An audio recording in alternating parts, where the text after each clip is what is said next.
નમસ્કાર દર્શક મિત્રો, N7 ગુજરાતી ન્યૂઝમાં આપણું હાર્દિક સ્વાગત છે।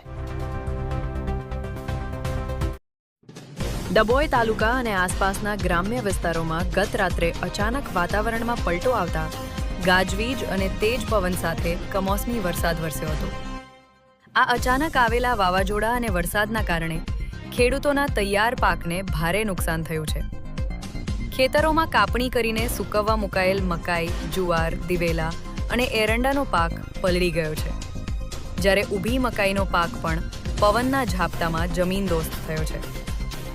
વારંવારના કમોસમી વરસાદથી ખેડૂતો આર્થિક રીતે મુશ્કેલીમાં મુકાયા છે।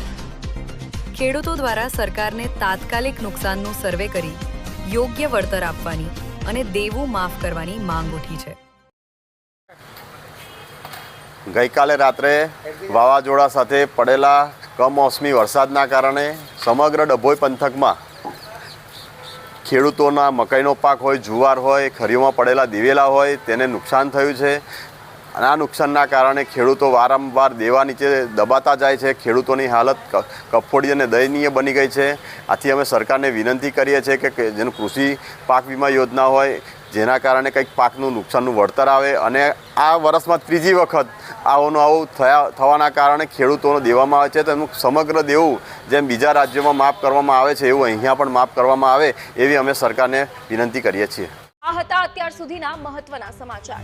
તો આવા જ સમાચાર જોવા માટે જોડાયેલા રહો અમારી સાથે। નમસ્કાર।